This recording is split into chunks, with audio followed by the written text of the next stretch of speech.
A black veteran is humiliated and turned away from a high-end restaurant, not knowing that Big Shaq is watching.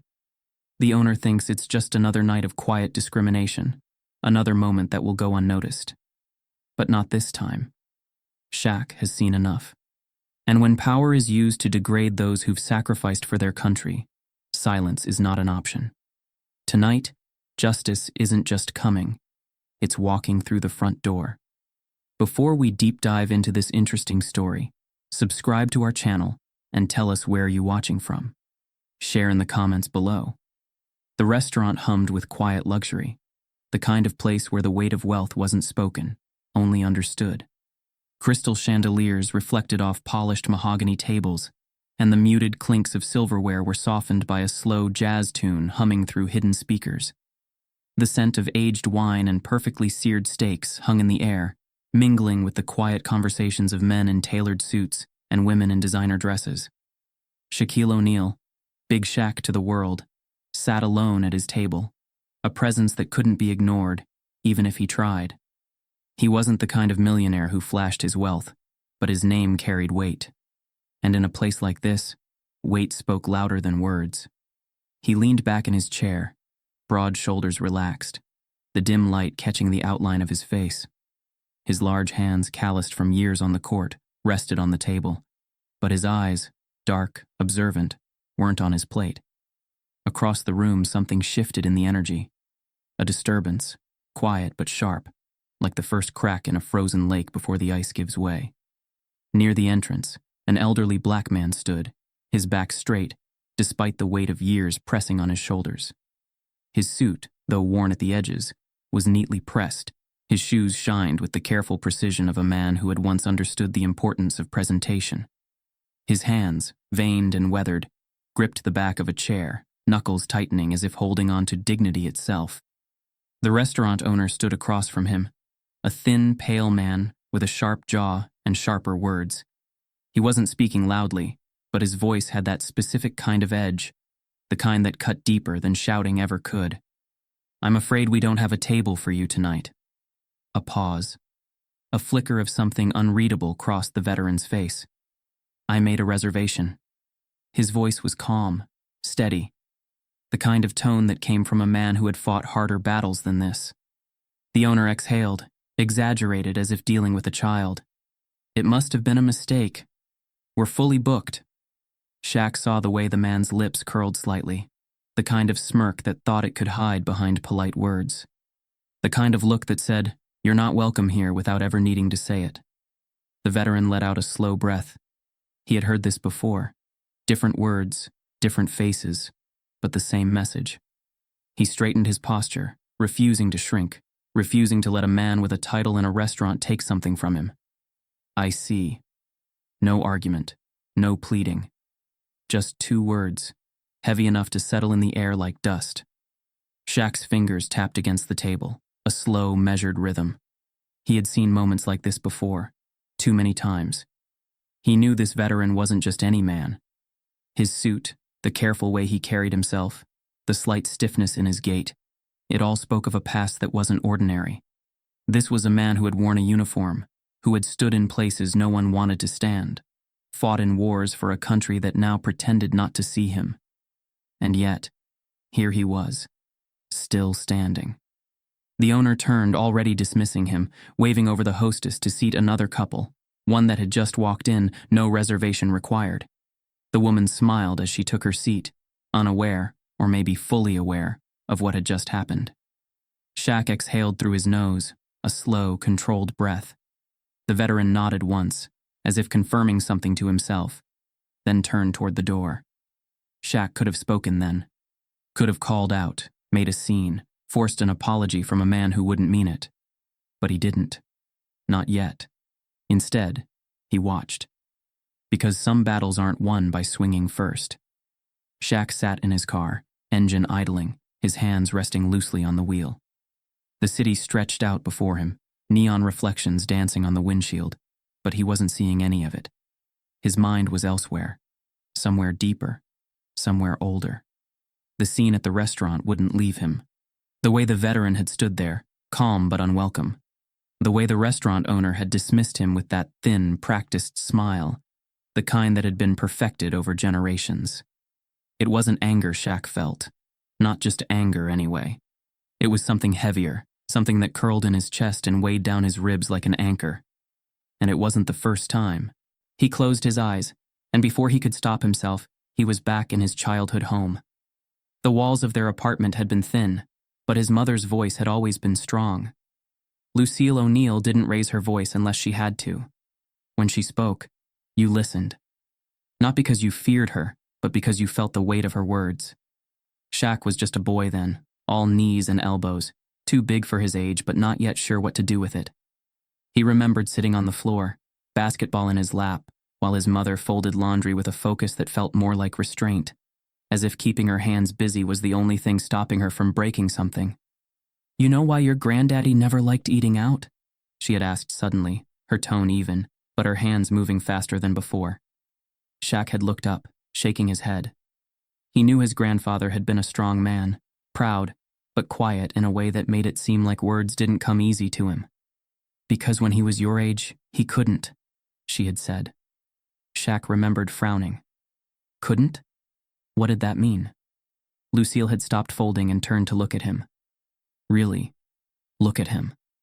Her dark eyes searching his face like she was trying to measure how much of the world he already understood. They wouldn't serve him. Not because he didn't have the money. Not because he wasn't polite. But because his skin told them he didn't belong. Shaq had felt a tightness in his chest then, a confusion that made his stomach twist. But that was a long time ago, right? He had asked, hopeful. Lucille had exhaled, long and slow, as if choosing her next words carefully. "Baby, a long time ago ain't as far back as you think." The memory hit Shaq now like a fist to the ribs. He blinked, coming back to the present, but the past wouldn't loosen its grip. He thought of the veteran again, the way he had stood, head high but shoulders tired. Shaq had seen that posture before. He had seen it in old photographs of men standing outside diners that wouldn't let them in. He had seen it in history books, in black and white footage of protests where people in pressed suits stood still while others spit at them. He had seen it in his grandfather's face when someone called him sir but with a smirk, as if the respect was more insult than courtesy. And now, in a restaurant where the prices were high and the welcome was selective, he had seen it again. The tightness in his chest deepened. Shaq had spent his life pushing forward, turning pain into power, turning sweat into success. He had money, respect, and a platform that could shake the ground if he chose to use it. But none of that changed this moment. None of that erased the truth that a man, a veteran no less, had been made to feel less than human in a city that claimed to be better than its past. His mother had always told him, "You gotta pick your battles, but don't ever let someone make you forget you're in one." Was this his battle?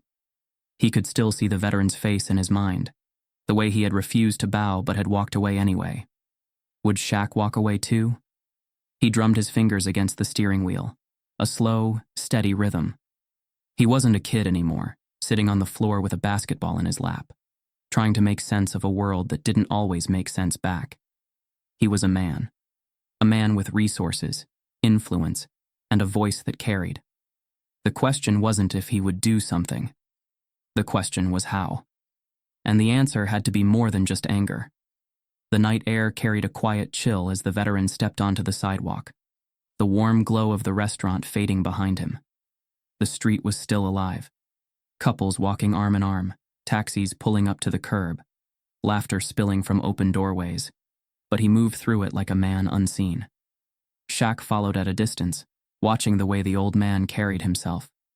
There was no rush in his steps, no hesitation, just the steady movement of someone who had learned long ago that pride was the only armor he had left. The veteran reached the corner and paused near a bus stop, adjusting his coat. That's when Shaq made his move, stepping up beside him. "Sir." The veteran turned, eyes sharp despite his years. He took in Shaq's size, his presence, but his expression didn't change. He had met giants before, on battlefields, in boardrooms, in places where respect wasn't given, only earned. "You followed me." The words weren't a question. Shaq nodded. "I wanted to talk." The veteran studied him for a moment, then looked back down the street, hands deep in his coat pockets.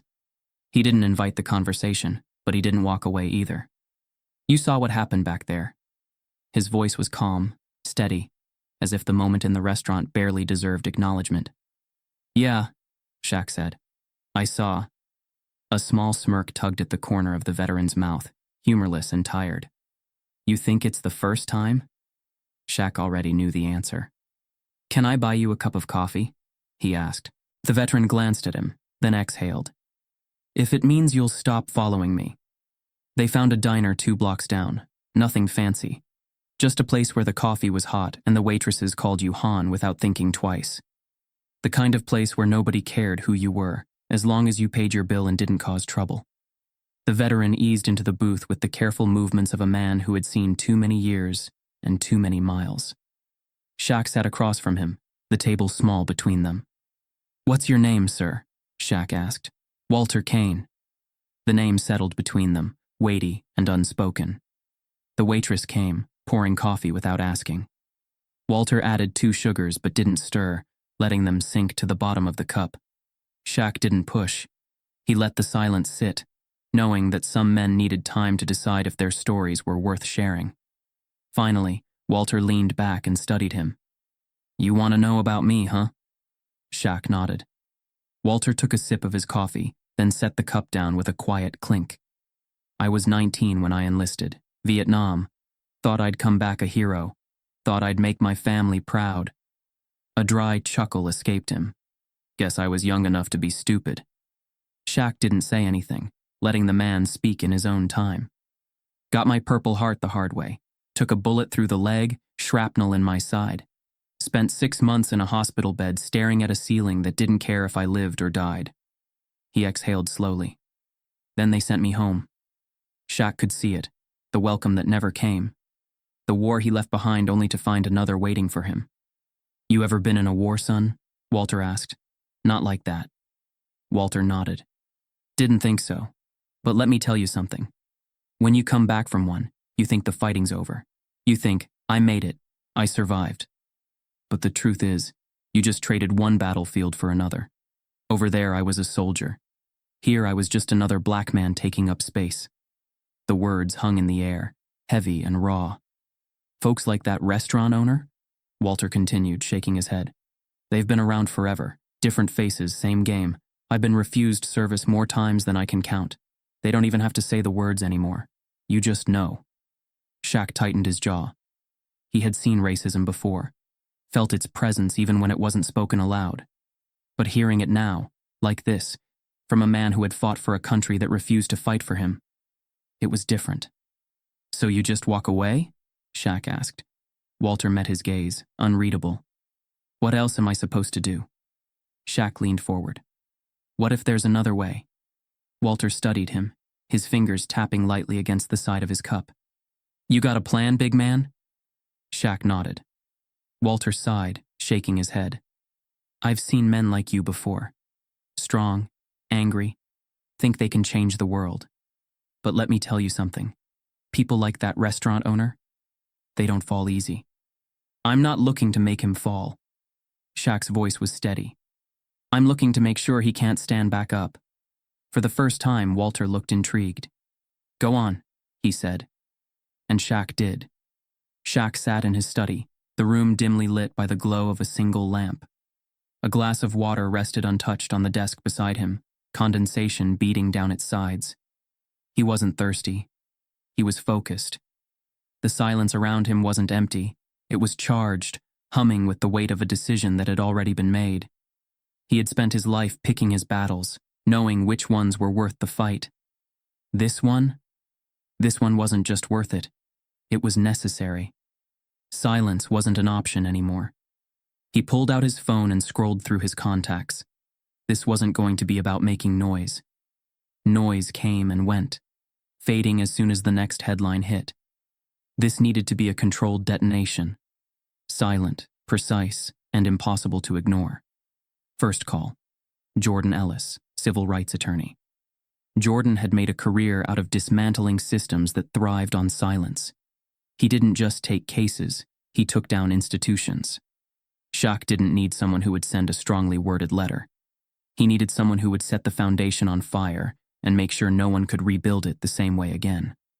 "You got something for me, big man?" Jordan's voice was smooth, the kind of tone that belonged to a man who was always 10 steps ahead. "Not something," Shaq replied. "Someone." And he laid it out. The restaurant, the owner, the pattern, because this wasn't just about Walter Kane. This had been happening for years. Shaq wanted to know if there were lawsuits, complaints, if there was a legal trail that had been buried under the weight of money and connections. "Give me 48 hours, Jordan said. "If there's dirt, I'll dig it up." Shaq hung up and made the next call. Isabel Reed, investigative journalist. Isabel wasn't afraid to shine a light where people didn't want it. She had exposed corrupt business moguls, uncovered systemic discrimination in high-end industries, and survived more than a few threats in the process. "What's the angle?" she asked the moment she picked up. "A restaurant that turns away black patrons, but keeps its hands clean." A pause. Then the sound of typing. "Name?" He gave it to her. "I'll run it," she said. "But you know these places. If they've been doing this for years, they've covered their tracks. I'll need something solid. Jordan Ellis is on it. You'll have what you need." A low whistle. "All right, Shaq, let's burn this thing down." Shaq exhaled slowly, tapping his fingers against the desk. It wasn't enough to expose the truth. It had to be undeniable, unavoidable, unforgettable. That meant calling in the influencers, the voices that shaped public perception. He dialed Brandon Carter, a media strategist who understood exactly how to turn a scandal into something that couldn't be swept under the rug. "You want the cancel treatment?" Brandon asked, half joking, half serious. "I want accountability," Shaq corrected. "Real accountability." Brandon hummed, considering. "That means control. The wrong kind of media attention, and this turns into another empty controversy. We don't want people mad for a week, we want them to act. Then make them." Brandon chuckled. "Give me a few days. You'll like what I put together." Shaq leaned back in his chair, muscles tense. The pieces were moving now, the weight of silence shifting. This wasn't going to be loud. It was going to be precise, and when it hit, the owner wouldn't see it coming. Because power wasn't just about money. It was about knowing how to use it. The storm began as a whisper, a single article buried in the middle of an online news page detailing an anonymous complaint about discriminatory practices at a high-end restaurant. The allegations were vague, but damning. Multiple black patrons denied service without clear cause. Reservations mysteriously lost. A pattern of exclusion wrapped in polite professionalism. Then, the whisper grew louder. Isabel Reed's report hit the internet like a wrecking ball. Witness accounts, employee confessions, leaked internal emails. A former server, under the safety of anonymity, revealed how the owner had coached his staff on how to turn away certain customers, never directly, never overtly, but always with just enough plausible deniability to avoid lawsuits. And then came the worst of it, the legal records. Jordan Ellis had done more than dig. He had excavated. Lawsuits buried under settlements. Former employees who had been threatened into silence. A paper trail of corruption, tax evasion, and falsified records that had kept the restaurant afloat far longer than it should have survived. Shaq sat in his office, watching it unfold in real time. Social media was on fire. News anchors debated the story in prime time slots. The hashtag #EatJustice trended for 2 days straight. And yet, despite the pressure, the restaurant owner, Richard Calloway, refused to bend. Instead, he did something far more dangerous. He doubled down. Calloway wasn't the type to fade quietly into the background. He had built his brand on exclusivity, on the illusion that his restaurant wasn't just a place to eat, but a place where only certain people belonged. And now that illusion was cracking under the weight of truth. So he fought back the only way he knew how. First, a public statement. Carefully worded, just shy of defamation laws, dripping with self-righteousness. These baseless accusations are nothing more than an attack on my business by those who wish to destroy success with false claims. My establishment has never, and will never, discriminate. We reserve the right to refuse service to anyone who does not meet our standards, That is not racism. It is business. The words were calculated, designed to play to his elite clientele, the kind who thrived on exclusivity, who saw backlash as a badge of honor, the ones who believed that losing the wrong customers only made a place more valuable. And it worked, at least for a moment. High-profile guests rallied to Calloway's defense. Business moguls, socialites, even a handful of celebrities subtly voiced their support. They dined at his restaurant, posted pictures, called it a witch hunt. But Shaq had been in the game too long to be shaken by a single countermove. He expected this. He had seen it before, the desperate clinging to power, the belief that if you shouted loud enough, the truth would disappear. Calloway wasn't just defending his restaurant. He was defending a world that was slipping through his fingers. Then came the threats. It started subtly. Anonymous messages sent to Jordan Ellis and Isabel Reed. Thinly veiled warnings disguised as concerned advice. Maybe focus on something safer. Some stories aren't worth the trouble. Then it escalated. Brandon Carter's media campaigns faced sudden, mysterious setbacks. Social media accounts suspended without explanation. Fake negative reviews, swarming businesses that had publicly supported the movement. Shaq wasn't surprised. A wounded animal fights hardest before it falls. He had seen men like Calloway before. Their power built on smoke and mirrors, their fear disguised as arrogance. The difference was, Calloway didn't realize he had already lost. Because the truth had momentum now, and momentum was unstoppable. Shaq sat in a meeting with his team, the room tense but charged with purpose. "We knew he'd push back," Jordan said, scanning the latest legal documents. "But this is desperate." "What's our next move?" Isabel asked. Shaq exhaled, fingers drumming against the table. "We don't flinch." His voice was steady. "We keep pushing. Harder." Because this wasn't just about Richard Calloway anymore. This was about making sure no one like him could ever hide in plain sight again. The media storm hit harder than even Shaq had expected. The news cycle was relentless, twisting, churning, dividing. On one side, voices loud and clear called for accountability, demanding justice not just for Walter Kane, but for every black man and woman who had ever been turned away with a polite smirk and an unspoken message. "You don't belong here." Shaq's name was at the center of it all. Headlines hailing him as a hero who had used his influence to expose a system that thrived in the shadows. But on the other side, the backlash was just as fierce. Pundits, socialites, and even a few washed-up athletes accused him of playing the race card, of stirring controversy where there was none. A millionaire with everything is now claiming oppression. One news anchor scoffed, shaking his head. "Give me a break." Another panelist on a late-night debate show sneered, "So let me get this straight. If a business owner doesn't want to serve someone, suddenly it's racism? Whatever happened to freedom?" And then there was Calloway's move, the most calculated one yet. The restaurant owner had been pushed into a corner, but instead of admitting defeat, he came out swinging. 2 days after Shaq's campaign reached full steam, a new headline surfaced. "War hero or conman? The truth about Walter Kane." Shaq saw it pop up on social media before his phone even rang. It was Calloway's last desperate hand, a smear campaign aimed directly at Walter. Shaq clicked the article, jaw tightening as he skimmed through the text. It was filled with half-truths, exaggerations, and carefully planted lies. They called Walter's military record questionable, claiming his Purple Heart had been awarded under unclear circumstances. They found a single disciplinary action from decades ago, spinning it into a narrative of dishonor. And the worst part? They claimed Walter had fabricated the restaurant incident altogether. The so-called evidence was flimsy. Edited security footage, cut just right to make it look like Walter had walked out on his own without ever being denied service. Carefully chosen witness statements, all from people who had something to lose if Calloway's business went under. The comments were brutal. "Looks like Shaq got played." "Cancel culture at it again."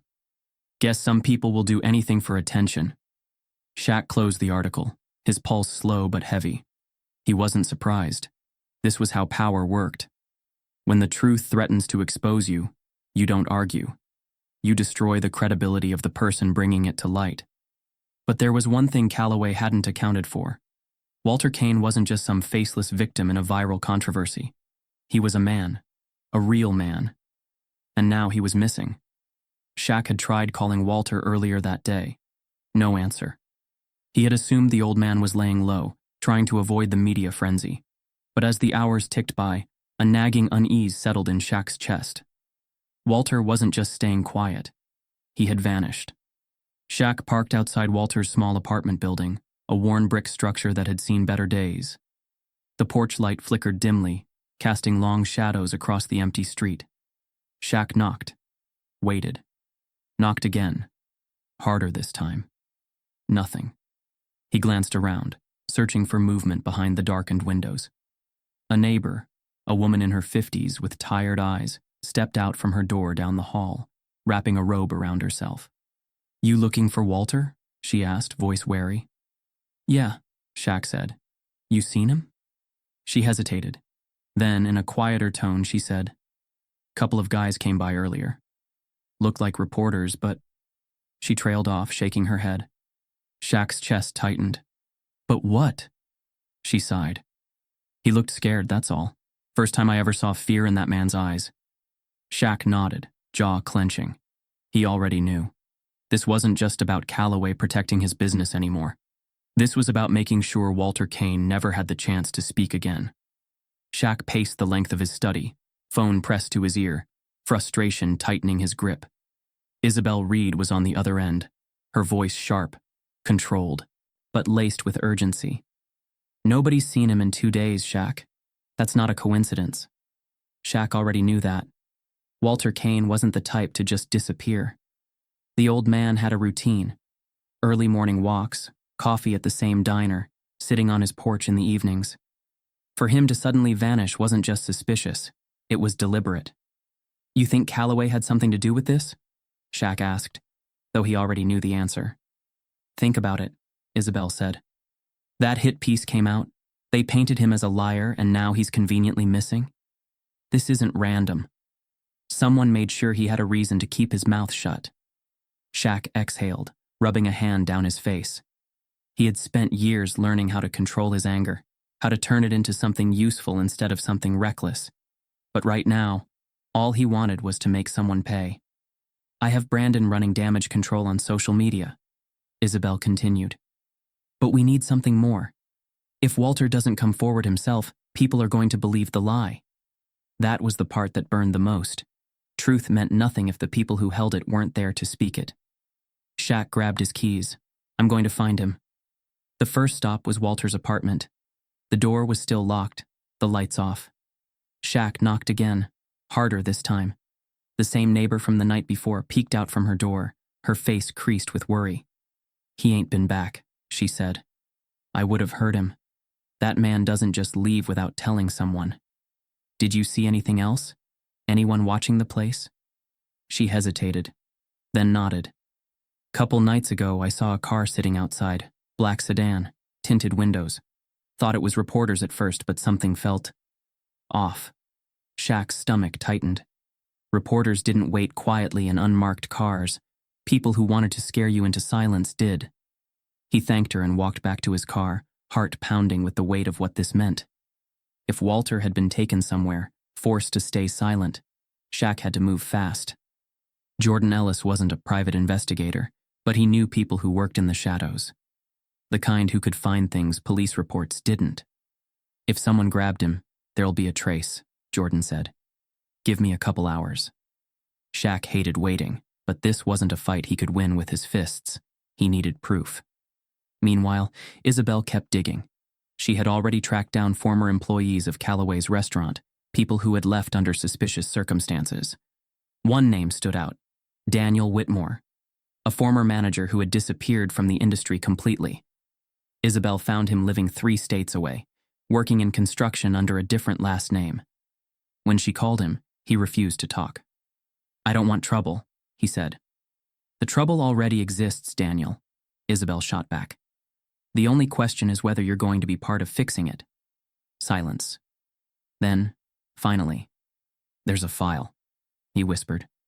A file Calloway kept on people. Customers, employees, anyone he thought could hurt his business. "Where?" "I don't know where he keeps it now. But when I worked there, it was in his office. If you can find it. That was all she needed. Shaq wasn't just dealing with one racist business owner. He was dealing with a man who had built an entire system to protect himself. When Jordan called back, his voice was grim. "We found Walter." Shaq's breath caught. "Where?" "Not where, who. Someone's been keeping him out of sight. And I think I know why." Walter hadn't just been pressured. He had been threatened, possibly paid off to disappear. Shaq's grip tightened on the steering wheel. "Where is he now?" "I'm sending you the location, but be careful, Shaq. If someone wanted him gone, they won't like you showing up." Shaq didn't hesitate. Because if Walter was too scared to fight, then Shaq would fight for him. The air inside the grand hall was thick with anticipation. The press had gathered, cameras positioned, microphones angled, all waiting for a story that had grown too big to contain. This wasn't just about a restaurant anymore. This was about power, truth, and what happened when a man like Richard Calloway finally ran out of places to hide. Shaq sat in the front row, his presence impossible to ignore. His broad shoulders squared, his jaw set, his eyes locked onto the empty podium where Calloway would soon stand. He had spent weeks exposing the truth, pushing it into the light where no amount of money or connections could bury it. Now, it was time for the world to see what happened when a man built on lies had nowhere left to run. Calloway walked in like he still believed he could win. His tailored suit was pressed, his expression controlled, but there was something in his eyes, something flickering just beneath the surface. Fear. It was in the way his fingers twitched against the edge of the podium, in the way his throat bobbed as he swallowed. The cameras flashed. Reporters murmured. The weight of his empire crumbling pressed against him from all sides. He cleared his throat. "I want to address the baseless allegations that have been spread about my business and my character." Shaq's lips pressed into a thin line. Even now, he still thought he could spin it. Calloway continued, voice measured. "For years, I have run my establishment with integrity. The idea that I have engaged in discrimination is nothing short of slander. Certain individuals have taken it upon themselves to drag my name through the mud for their own personal gain." The moment he said it, Shaq stood. The room shifted. Cameras turned. Reporters whispered, the energy pulsing as if the very walls could feel what was coming next. Shaq didn't go to the podium. He didn't need to. His voice carried even from where he stood. "You still think you can lie your way out of this?" Calloway's grip tightened on the podium. "I don't need to lie," he snapped. Shaq exhaled slowly. "Then tell me something." He stepped forward, closing the space between them. "Why is Walter Kane here?" A murmur ran through the crowd. Heads turned. And then, from the back of the room, a figure stepped forward. Walter. Dressed in a crisp suit, shoulders squared, no longer the man who had walked away from that restaurant in silence. Calloway went still. "Mr. Kane, would you like to say something?" Shaq asked, stepping aside. Walter nodded. "Yeah, I would." He walked to the front, eyes never leaving Calloway's, the weight of years pressing into the space between them. Then, with a voice that did not shake, he said, "You took everything from me." The room fell silent. "You made me feel small, unworthy, like I was less than you. And I carried that feeling for years, but I'm done carrying it now." He turned toward the cameras, toward the reporters, toward the world. "I am Walter Kane. I served this country. I bled for it. And men like Richard Calloway have spent their lives pretending men like me don't exist." Calloway paled, his carefully built mask cracking. Walter took a breath. "But I exist, and I will not be silent anymore." The weight of his words was a hammer, striking the final blow. And Calloway? He wasn't just ruined. He was forgotten. The sign came down at dawn. The old letters, once polished gold, clattered onto the pavement with a dull finality. Calloway's was no more. For decades, the restaurant had stood as a silent gatekeeper, an unspoken line between who was welcome and who wasn't. Now, the walls remained, but everything inside them was about to change. Shaq stood across the street, arms crossed, watching as workers peeled away the last remnants of the old world. The grand chandeliers, the imported wine racks, the expensive decor, all symbols of exclusivity. all stripped down to make space for something new. Walter Kane stood beside him, hands in the pockets of a crisp navy coat. He looked up at the building, eyes narrowed, lips pressing into a thin line. "I never thought I'd see this day," Walter said, voice low. Shaq glanced at him. "You earned it." Walter let out a short chuckle, shaking his head. "Nah, you did that." But Shaq disagreed. This fight, this moment, wasn't his alone. It belonged to Walter, to the voices that had been ignored, to every black man and woman who had ever been turned away under the pretense of policy or reservations lost. This was their victory. The news had spread fast. Calloway's public downfall had been as loud as his arrogance once was. The lawsuits had piled up. The investigations had unearthed years of corruption, and no amount of money could buy his way out this time. His empire, built on exclusion, collapsed overnight. Now the restaurant was being reborn, not as a temple of privilege, but as a place where anyone could walk through the doors and know they belonged. Walter had refused at first when Shaq made the offer. "I'm too old for this game," he had said. But Shaq saw something in the veteran's eyes, a fire that had been dimmed but not extinguished. "It's not about playing the game," Shaq had told him. "It's about changing it." Walter had finally agreed, not as an employee, not as a guest, but as an owner. Opening night was different than anything that space had ever seen. The tables were filled with faces of every color, every background. Laughter replaced the hushed murmurs of exclusivity. Music played, warm and welcoming. Shaq sat in the back, watching as Walter moved through the room, shaking hands, sharing stories. For the first time in a long time, he wasn't invisible. A reporter approached Shaq, microphone in hand. "Mr. O'Neill, many are calling you a hero. How does it feel to have taken down Richard Calloway?" Shaq exhaled, shaking his head. "I didn't take him down," he said. "He did that to himself. I just made sure the world saw it." The reporter smiled. "And what now? What's next?" Shaq glanced back at Walter, at the tables full of people who once would have been turned away. "This was never about one restaurant," Shaq said. "It's about making sure places like it don't exist anymore." He turned toward the door, stepping out into the night, leaving the victory to the people who deserved it most. Because power isn't about money, it's about what you choose to do with it. Injustice survives in silence. It thrives when people look away, when the past is dismissed as history instead of a living truth. But history isn't just what happened, it's what we allow to keep happening. The question isn't whether the world is watching. The question is, what will you do now that you've seen?